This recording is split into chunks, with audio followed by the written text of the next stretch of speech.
What is going on, everybody? It's your boy, Mr. Banks, coming at you live with another trade recap. And as you guys know, we hit another banger today, but I want to show you guys how to catch and understand intraday supply and demand so that you can make consistently profitable trades each and every day. This one's very important, so stay tuned. But first, hit that like and subscribe button so you don't miss any of this educational content I put out on a daily basis to make you a profitable trader. Thank you guys for tuning in. Again, I am Mr. Banks, and we're going over a live trade that was taken today. Let's get into it. Give me 1 second. As you guys know, right? No hindsight trades here. Live trades that were taken. Said low of the day retest. And as you guys know, I'm always giving charts and giving price targets, stop losses, all of that to the team. Shout out to the team for absolutely killing it today as well. But you guys came here for the trade recap. Why did we take that trade? Why was I looking for low of the day? What was going on today that made me want to take the puts for 108% banger? Well, as you guys know, we need to zoom out and look left. What was created in pre-market today? Kind of a textbook setup of a gap up. Now, when we're looking at gaps, they're not always going to get filled, but we should always be looking at it, just to see if they could get filled. There is a high possibility, especially with a gap up, if we don't create a higher high, that we're going to go down and create that gap fill, which is exactly what happened today. So first off, we were looking for that gap fill. You could see a pre-market down into 520. But the most important thing I want you guys to take from this video today is that intraday supply. So supply and demand zones, they're going to be relative to whatever you're trading. And just like support resistance levels or anything in trading, what happens on higher time frames can also happen on lower time frames. And these smaller time frames do create intraday supply and demand zones. They do create intraday support and resistance levels that are beyond the hourly zones and the hourly levels that can hold very much importance to day trading, right? So if we're taking the day trades, what's going on intraday can hold very big importance and help us take amazing trades consistently. So what we're looking at today was an intraday supply and demand zone flip. Now coming in today, guys, we saw that we gapped up, but where did we gap up? Now for this, we still have to look left. Zoom out, look left, write that down, tattoo it on your forehead. Don't forget that when you are trading. Zoom out, look left. So if we zoomed out, look left here, guys, we can see coming in from Friday, we had a very big supply demand zone right here, right here, where we gapped up, right where we gapped up, and then created during the day today. So why was I taking puts today? Well, we saw that we had a weakness. We couldn't create a new high. We came right down to that gap fill, the beginning of it, right? On Friday, what was happening in the zone? Well, we kind of held a little bit, right? In the pre-market, we held it as support, and then we held it as demand a little bit right here during the intraday, sold off, right?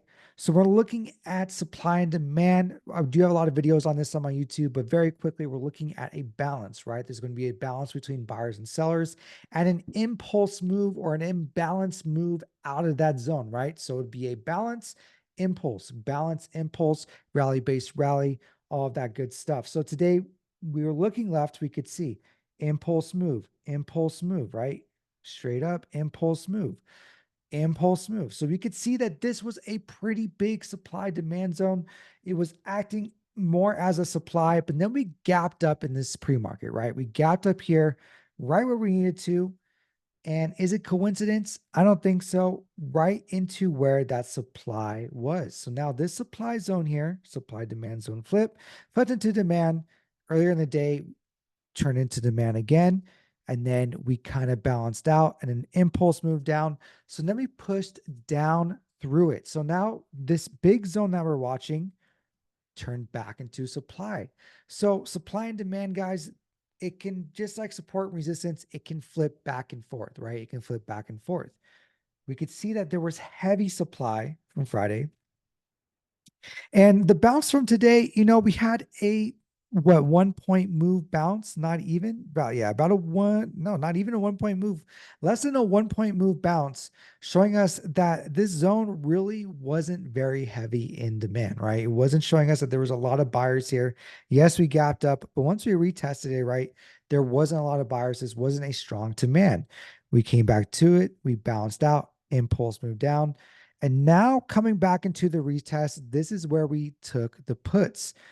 Now, again, we're seeing that this is a major, major supply here, not really holding great as demand. So earlier in the day today, where we needed this to hold as demand and get a push back higher, just could not happen. The bounce was very weak. We pushed back into it, sold off once we came back into it, and then came back, retested, but couldn't even push back above my level here at 521.30.